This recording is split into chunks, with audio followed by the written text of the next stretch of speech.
Sunderland's River Wear has always held stories of hard-won livelihoods, quiet resilience and oil-stained camaraderie. Our river is a witness to generations of lives built along its banks. Yet, as the river flows steadily forward, the voices that once animated its story grow quieter. The living memory is fading, and with it the shipbuilders. The fitters, boilermakers, riveters, riggers, fishermen, tugboat crews, the river pilots, and of course the women who supported them.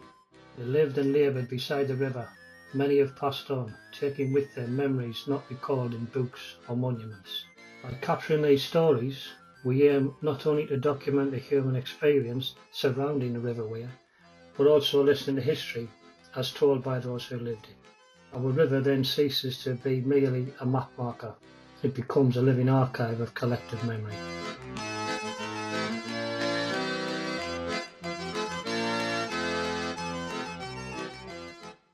Hello there, Bobby. Would you just introduce yourself, please? Just tell us a little bit about yourself.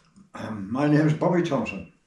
I was born down the East End, January 9th, 1944, in Harrison's building. That's before you went into the South Dock and the riverside. It was very, very close to the last lot of houses down the town end. That's where I grew up, and my first school was Moonboard, down beside the docks. And then when you were 12-year-old, you transferred to another school, which was James William Street, just behind this building, and I was there till I was 15-year-old, and then left there, and I just hung about the docks and one thing or another, like the rest of the lads leaving school at that age. No work, just for a few weeks and on the dole and one thing or another. A little job come along and I took it. Was working in, just again behind this building, a building called St John's Malton. Used to make sweets, cinder toffee, anything to do with the confectionery. And I was there for quite a few months, and I ended up like in the boiler room, we're boiling glucose and sugar and pouring it into a big vat for another chap to make it into cinder toffee, and I ended up as a rat catcher in the place because I wasn't frightened of them, and I was a young boy. I had to get the messages for the lads in the shop, and when the lad was cutting the meat and the corned beef on the table, I used to get the scraps and feed the traps. I got half an hour extra on the morning going in early to clean it, and then half an hour on the night to lay the traps for the. So how old were you then, Bobby? You left school, what age? I left school at 15. 15. I was like just between 15 and 16 before, and then I got a job, come up on the tubes. And then my mate, my brother-in-law now, he was on one tug because he was a year and a month older than me. And we all used to go down to me and another couple of lads used to get on the quayside and talking to them, and sometimes go on the tug and just sit there while they were doing nothing, at the quayside. And then one of the lads on the tug says to them, "Tell your mate if he wants a job to go see Ben Rennicks." He was a skipper of the Grangetown, and he was one of these chaps that looked after people and recommended them to the management. He's looking for a job. And he said to me, "Bobby," he says, "Hey lad, I've heard you fancy a job on the tugs." I says, "Ah."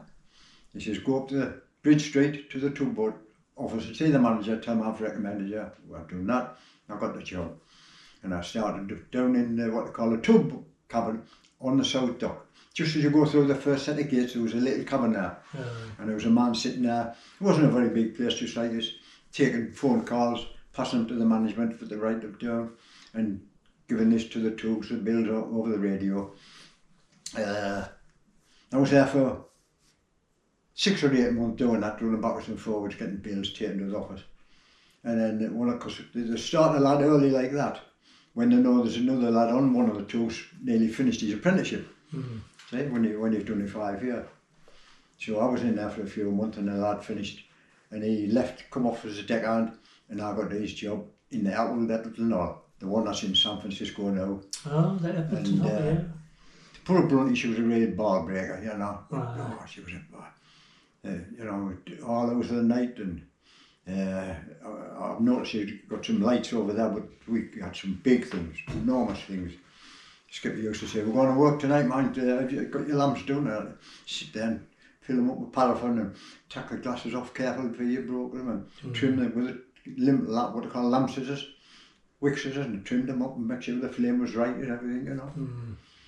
And working all hours of the night, and I was there on that tour about 4 years, and I got transferred to the steam tour, luxury for me, a 7-hour paddle tour, called a Suitor. I was on there a few years, and then I was put on a diesel, American electric diesel. There was transferring both 4 tours, and they were getting towed across from the continent, from the Mediterranean, and the last one sunk.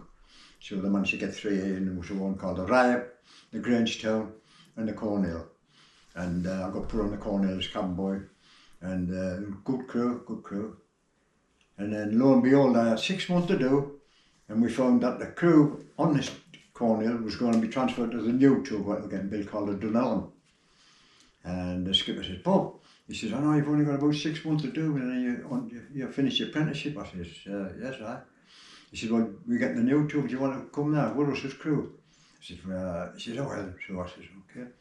So you actually thought about saying no? I thought about it and stopping with the boat I knew, but then it was with a different crew. I always thought to myself, growing up as a tugboatman, if you've got a good crew, you've got a good ship. Definitely. Any ship, the trawlers I was in, if I had a good crew, I had a good ship, you know. So I said, I'll come with you. So we went to all transport and everything, brought this new tug up, and I was there for the 6 months. Finished my time, and then I was put a spare hand on a tug called the Clean, a steam tug. It was in the South Dock, what we call a fitting shop. The tugboats had a fitting, along the arches on the South Dock. Oh yeah. At the end of there was a fitting shop, the shape of the dock. We lay in there for a few months, and we ended up getting her underway when the work picked up on the river. And I was promoted to fireman. And my brother-in-law he's still brother-in-law today, Tom. He was deckhand. Tommy Noble was the engineer. Young Ernie Basin was the skipper. Gordon Ellison Nate and the cabin boy, Ivor. And I was there a couple of years, and then a job come up on the pilot cutter, you know. And I thought, well, it's a better job, better money. And I says, right. I went and seen the manager of the pilot boat with what we call the old pilot house on the North Pier. And she says, I can handle the boats. I go, all right, it's a small boat. Right, you've got the job. So I come back to the tug, and I handed me notice in.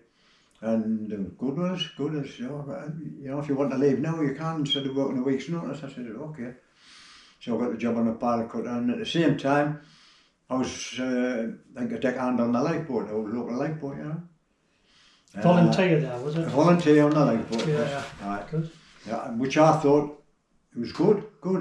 And while I was on the pilot cutter, there was the 2 fishermen friends of mine, they were working salmon nets, you know, and lobster pots and lines, and I used to give them a bit hand on the weekend. And on the pilot boat, the wages I was getting was more than what the wages as captain were getting on the tug. Crazy.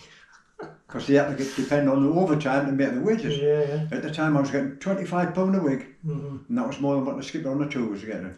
Plus I started work, this is one particular shift, 5 o'clock on a Monday night on the pilot cutter, and I worked till 9 o'clock the next morning. And then I was off all day Tuesday, all day Wednesday, back in the Thursday night at 5 o'clock. So them days I was off, I was working with the fishermen lads, going out with them, and I was getting extra money off them compared to what I was getting on the tug, on the pilot boat. So it was all mounting up, good, you know, it was good crack and everything with these lads. And so I eventually got a job with them, and I left the pilot boat after a couple of years or so.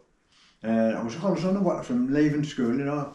Were you still living in Hendon at that point? I was, no, I was married. I married a girl when we moved we got a job at Outwood Bread House. And then we finished off in Roker Avenue, and that's where I've stopped over there. But previous, I'm getting ahead of myself a little bit. While I was at school, my father got involved with Tom Cowey. Oh, yeah. From Millfield, he was Tom Cowey, the motorbike man at the time, old Tom Cowey, not Sir Tom now, old Tom. And he used to pick me dad up and gone round the different places. And he says to me, Father, I remember him saying, Bob, why not go for your licence? I'll put you through and be me chauffeur. And he says, oh, I don't want that, Tom, I don't want that, Tom. It was all Tom and Bob, you know, with them. And then he had a boat called the Swan, twin engine job, big ships like boat converters, lovely. And my father was a St John's ambulance man. Every time there was a home match on, put his uniform on and away. But he's gone, he says, Bob, tomorrow, he says, the matches are done. He says, but Mr Cowey wants to go fishing. Will you be, you know, get him down, climb aboard the boat, get the boat close, get him down, make his tail, let go of the ropes and take him to sea. And he says, but one thing you do, don't call him Tom, call him Mr Cowey. You know, she's called Mr Cowey. So I used to do that a couple of years. And every time I caught a lot of fish, people used to come down to the old quay, the low quay. He's coming in and selling. And he used to say, how much are you getting it? Oh, about £15, Mr Cowey. Just buy a packet of biscuits out the corner shop and some tea bags and that, and put the rest in your pocket. A young boy, 14-year-old, put the tenner in his pocket. That was like winning the lottery. You know? I used to give it to me more when I went.